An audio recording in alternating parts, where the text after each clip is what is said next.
آج وہ خاکہ ذہن میں بنا لیجئے اور کچھ آپ کو الجبرے کے فارمولے ہاتھ میں آ جائے تاکہ خود آپ میں صلاحیت پیدا ہو جائے پرکھنے کی کہ اس فارمولے کو اپلائی کر کے دیکھ لیں یہ شرک ہے یا نہیں.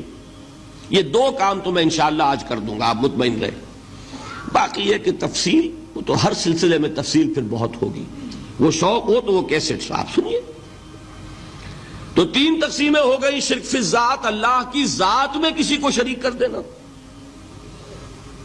یہ سب سے زیادہ نمایاں، سب سے زیادہ جلی، سب سے زیادہ عریاں اور اللہ تعالیٰ کو سب سے زیادہ مبغوض اور ناپسند شرک ہے. شرک فی الصفات نمبر 2، یہ ایک علمی مسئلہ ہے جس میں آدمی ٹھوکر کھا جاتا ہے اگر محتاط نہ ہو. بڑے سے بڑے آدمی کو ٹھوکر لگ جائے گی. اس کا میں فارمولہ صرف آپ کو دوں گا، وہ ذہن میں رکھ لیجئے، پھر جہاں چاہیں اپلائی کیجئے، انشاءاللہ تعالی آپ کو ٹھوکر نہیں لگے گی. شرک فی الحقوق، اسی کا دوسرا نام شرک فی العبادت ہے. اللہ کا حق کیا ہے بندے پر؟ بندہ اللہ کی عبادت کرے. لیکن اس کو 5 اس کے مظہر ہیں، وہ ان میں گن کر بتا دوں گا کہ یہ شرک فی العبادت ہے. شرک فی العبادت کی اکثر شکلیں وہ ہیں کہ جو عملی شرک علماء جسے کہتے ہیں، اور اس کی شکلیں وہ ہو جائیں گی جن کو شرک خفی کہتے ہیں. تو سب سے جلی شرک فی الذات، سب سے خفی شرک فی الحقوق یا شرک فی العبادت. درمیان میں ایک علمی اعتبار سے مسئلہ ہے شرک فی صفات کا. اب آئیے سب سے پہلے شرک فی الذات. اس کی 2 قسمیں، اب اس کو تقسیم کیجئے 2 میں. ایک قسم جو زیادہ جلی ہے، زیادہ عریاں ہے، زیادہ ننگی ہے، یہ عجب ستم ظریفی ہے تاریخ کی کہ وہ ان قوموں میں پیدا ہوئی جو اپنا تعلق رسولوں سے جوڑتی ہیں. کیا کہ کسی کو خدا کا بیٹا بنا دینا، بیٹی بنا دینا. اب ظاہر بات ہے بیٹا بیٹی بنا دینا بالکل ہم پلہ کر دیا کہ نہیں؟ نو وہی ہو گئی کہ نہیں؟ دیکھیے غور کیجئے. گدھے کا بیٹا گدھا ہوگا، گھوڑے کا گھوڑا ہوگا، خدا کا خدا ہوگا. انسانوں میں آ جائیے، سید کا بیٹا سید ہوگا، مغل کا بیٹا مغل ہوگا. یہ بالکل ہم کفو بنا دینے والی بات ہے، بالکل ہم پلہ، ہم جنس، ہم نوع. یہ بدترین شرک ہے. اور آپ کو معلوم ہے یہ شرک کن میں پیدا ہوا؟ یہود کے ایک گروہ میں پیدا ہوا جنہوں نے حضرت عزیر کو خدا کا بیٹا قرار دیا. قالت الیہود عزیر ابن اللہ. سب سے زیادہ پیدا ہوا عیسائیوں میں جنہوں نے حضرت مسیح کو خدا کا بیٹا قرار دیا. اور واقعہ یہ ہے کہ اس گمراہی میں ان سے آگے کوئی نہیں جا سکتا. ان بدبختوں نے یہاں تک صراحت کی ہے کہ مسیح خدا کا صلبی بیٹا ہے. اس لیے کہ 2 لفظ آتے ہیں، ایک ہوتا ہے ابن، ایک ہے ولد. ان میں ذرا فرق ہے. ابن کا لفظ عربی زبان میں کسی اور سینس میں بھی استعمال ہوتا ہے. ابن السبیل کسے کہتے ہیں؟ مسافر کو. تو کیا وہ مسافر اور کیا وہ رستے کا بیٹا ہوتا ہے، سبیل کا بیٹا؟ ابن الوقت کسے کہتے ہیں؟ اپارچونسٹ. ابن الوقت کوئی اصول نہیں. گنگا گئے تو گنگا رام اور جمنا آئے تو جمنا داس. یہ کیا ہے؟ ابن الوقت. لیکن ابن کے معنی جو ہے وہ بیٹے کے بھی ہے، تو تعویل ہو سکتی ہے. لیکن انہوں نے ولد کہا ہے. ولد کسے کہتے ہیں؟ صلبی بیٹے. یہ بدترین شرک ہے. یہی وجہ ہے کہ قرآن مجید میں آپ دیکھیں گے کہ جتنا غضب اللہ کا ان پر بھڑکا ہے اس عقیدے پر. وَيُنذِرَ الَّذِينَ قَالُوا اتَّخَذَ اللَّهُ وَلَدًا. یہ قرآن نازل ہوا ہے محمد پر صلی اللہ علیہ وسلم تاکہ وہ خبردار کریں انہیں جنہوں نے یہ کہا ہے کہ اللہ نے کسی کو بیٹا بنایا. یہ سورہ کہف میں ہے، اور اگلی سورت سورہ مریم میں تو ایسا غضب اللہ کا ظاہر ہوتا ہے. وَقَالُوا اتَّخَذَ الرَّحْمَنُ وَلَدًا لَقَدْ جِئْتُمْ شَيْئًا إِدًّا. تکاد السماوات یتفطرن منہ وتنشق الارض وتخر الجبال حدا ان دعوا للرحمن ولدا وما ينبغي للرحمن ان يتخذ ولدا. انہوں نے کہا کہ رحمان نے کسی کو بیٹا بنایا. تم بہت بڑی گستاخی کی بات کر رہے ہو. تمہاری اس گستاخی کی وجہ سے آسمان پھٹ پڑنے کو ہے, زمین شق ہو جانے کو ہے, اور قریب ہے کہ پہاڑ ایک دھماکے کے ساتھ گر جائیں, کہ انہوں نے خدا کے لیے بیٹا تصنیف کر دیا. حالانکہ اللہ رحمان, اس کی شان اس سے بہت بلند و بالا ہے کہ اس کے کوئی بیٹا ہو. اس کی وجہ بھی سمجھ لیجئے کہ بیٹے کی ضرورت کسے ہوتی ہے؟ جو خود فانی ہو. کیوں ہے آپ کو طلب بیٹے کی؟ ہم نہ ہوگے ہمارا نام زندہ رہے گا. یہ ایک اٹرنل ہونے کی خواہش ہے, انہیرنٹ. نام چلے گا, اسی لیے بیٹی سے آدمی سمجھتا ہے کہ نام نہیں چلتا. یہ طلب جو ہے بیٹے کی کیوں ہے؟ بیٹے سے نسل چلتی ہے. اس کی ضرورت کس کو ہے جو خود فانی ہے؟ وما ينبغي للرحمن ان يتخذ ولدا, جو خود باقی ہے ہمیشہ کے لیے, اس کو کوئی احتیاج نہیں. تو آپ نے بات سمجھ لی. میں بہت مختصر بات کروں گا آج. اسی طریقے سے حضرت ابراہیم کی نسل سے تھے جو مکے کے لوگ اور عرب کے لوگ, بنی اسماعیل. جو موحد کامل تھا ابراہیم, جس کو اتنی مرتبہ سند ملی وما کان من المشرکین, ان کی نسل میں وہ لوگ تھے جنہوں نے فرشتوں کو خدا کی بیٹیاں بنا دیا. یہ جو ان کی دیویاں تھیں یہ مؤنث, لات, عزا, منات, یہ سب کیا مؤنث نام ہے. انہوں نے یہ کہا کہ فرشتے جو ہیں وہ خدا کی بیٹیاں ہیں. اصل میں عقیدہ کیسے ہوتا ہے؟ انہوں نے کہا بڑے لاڈلے ہیں, لاڈلی ہوتی ہے بیٹی بہت زیادہ, تو یہ خدا کی بیٹیاں ہیں. ہوتے ہوتے ان کا یہ عقیدہ ایسا پکا ہوا کہ بجائے استعارے کے اب انہوں نے حقیقت بنا دیا یہ خدا کی بیٹیاں ہیں. ان پر قرآن مجید نے کئی جگہ پر ذرا ایک لطیف انداز میں تنزیہ پیرائے میں بھی کہا ہے کہ بھائی تم نے خوب کیا, انہوں نے الاٹ کیا تو بیٹا تو کیا, تم نے اللہ کو الاٹ کی تو بیٹیاں کی, جو تمہیں خود پسند نہیں. الکم البنون, تمہارے لیے بیٹے ہوں, وَلَهُ الْبَنَاتُ, اور اس کے لیے بیٹیاں. تو یہ تو ذرا ایک لطیف انداز ہے, تنزیہ پیرایا ہے. لیکن ان تینوں کو اب آپ ایک جگہ کر لیجئے. بیٹا بیٹی قرار دینے کا شرک, یہ کیا ہے؟ شرک فی الذات, ہر اعتبار سے اللہ کا مثل بنا دینا, ہم کف بنا دینا, ہم پلہ بنا دینا, ذات میں شریک کر دینا. یہ بدترین شرک ہے. یہی وجہ ہے دیکھیے قرآن مجید کی عظیم ترین سورت کون سی ہے؟ سورہ اخلاص, جو ایک تہائی قرآن کے مساوی حضور نے قرار دیا, جس کو ثلث قرآن کے مساوی, وہ در حقیقت اسی شرک کی نفی پر ہے. قل هو اللہ احد اللہ الصمد لم یلد ولم یولد ولم یکن لہ کفوا احد. یہی آیا اس میں سورہ بنی اسرائیل کی آیت آخری میں نے سنائی تھی, وَقُلِ الْحَمْدُ لِلَّهِ الَّذِي لَمْ يَتَّخِذْ وَلَدًا. کہو کہ کل شکر اور کل تعریف اس اللہ کے لیے جس نے کسی کو اپنا بیٹا بیٹی نہیں بنایا. ولد دونوں پر جاتا ہے, اولاد جیسے آپ کہتے ہیں, اولاد بیٹا بیٹی شریک ہوتے ہیں, نہ اس کا کوئی بیٹا نہ اس کی کوئی بیٹی, نہ وہ جنا گیا نہ اس نے کوئی جنا. ایک قسم تو یہ ہوئی شرک فی الذات کی. دوسری قسم کیا ہے؟ یہ ان مذاہب میں ہوئی ہے جو نبیوں اور رسولوں کی طرف نسبت نہیں رکھتے بلکہ فلسفیانہ مذاہب ہیں. ہندوستان کے اکثر مذاہب فلسفیانہ ہیں. فلسفیانہ مذاہب میں یہ شرک فی الذات کس شکل میں پیدا ہوا؟ دو شکلیں پیدا ہوئی.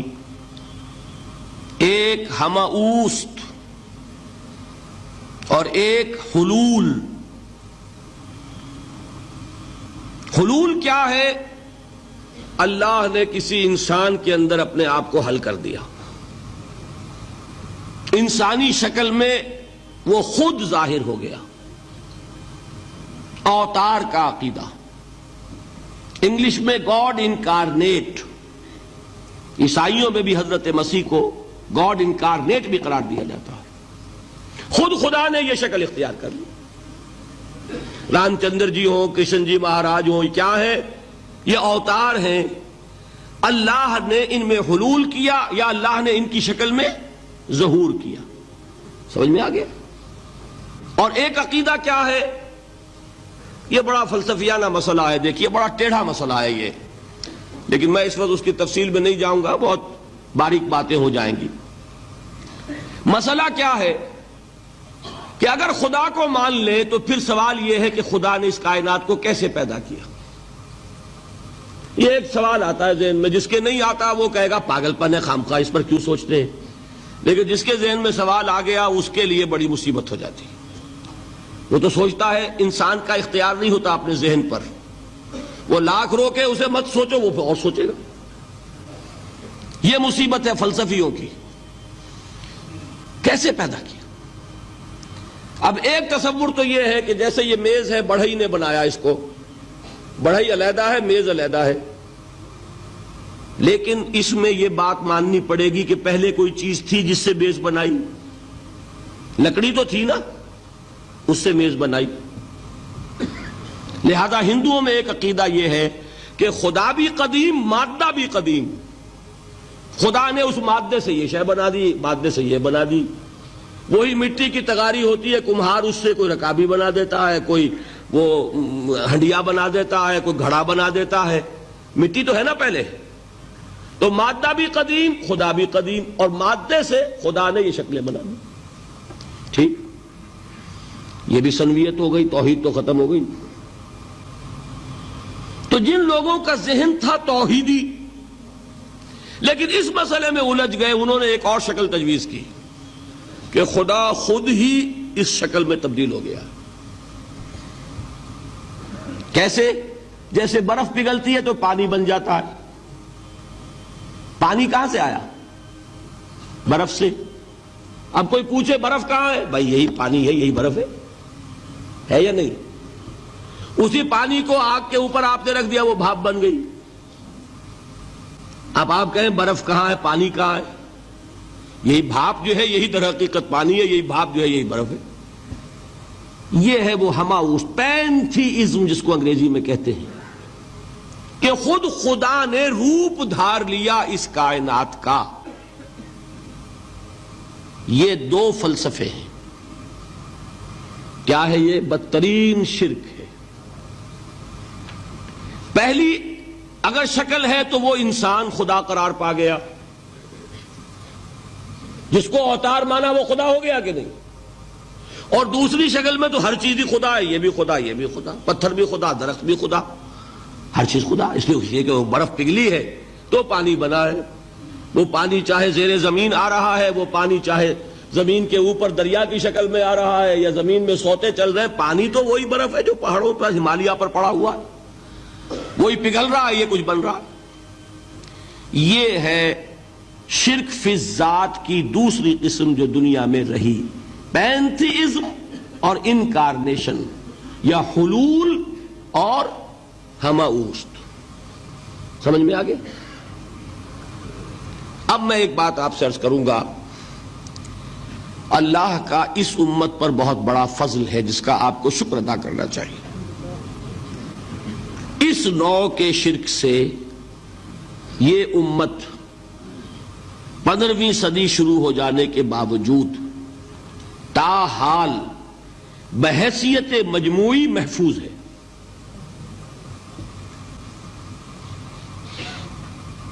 میں نے بحیثیت مجموعی کہا ہے، کوئی افراد یا عوام الناس یا جوہلا یا شعراء یا نعت گو وہ مبالغہ آرائی میں کوئی بات کہہ دیتے ہوں تو وہ علیحدہ بات ہے، لیکن مسلمانوں میں کوئی مستند فرقہ اور اس کے جو مستند عقائد ہیں ان میں الحمدللہ آج تک ایسی کوئی چیز شامل نہیں۔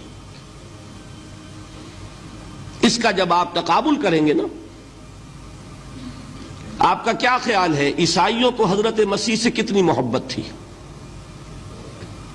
اس کا تقابل کیجئے جو محبت مسلمانوں کو رہی حضور کے ساتھ،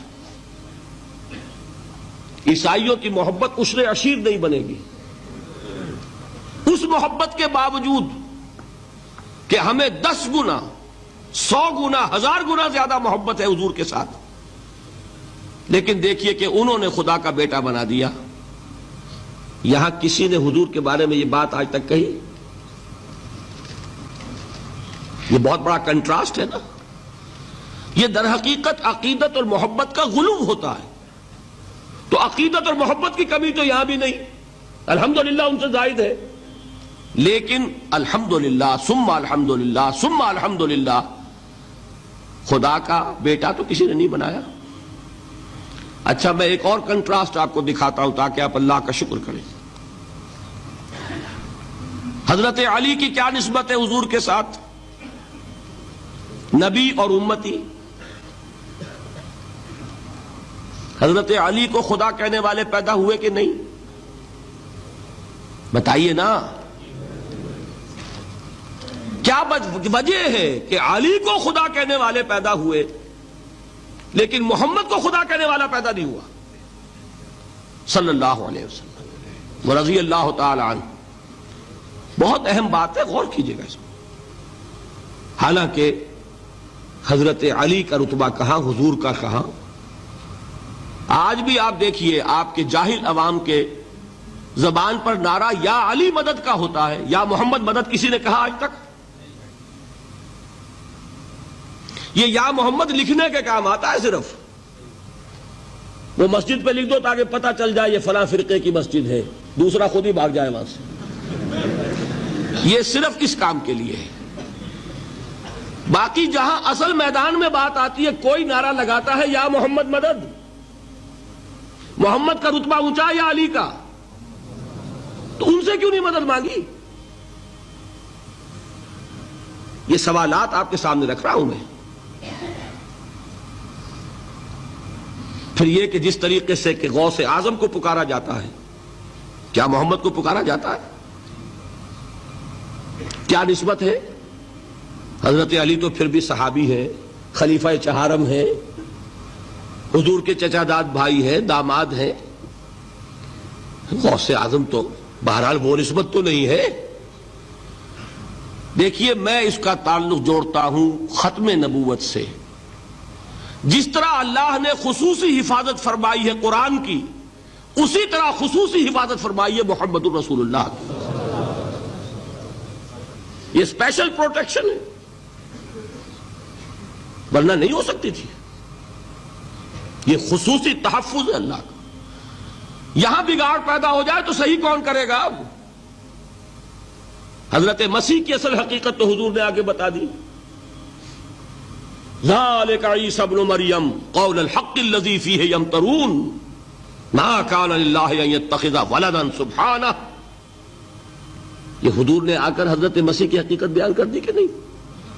سورہ مریم کی یہ آیات سنی تھی نجاشی رحمت اللہ علیہ نے جب حضرت جعفر ابن ابی طالب کی زبان سے، تو کیا کہا تھا تنکا اٹھا کر، خدا کی قسم جو ان آیات میں مسیح کا مقام بیان ہوا ہے، مسیح اس سے تنکا بھر بھی زیادہ نہیں ہے۔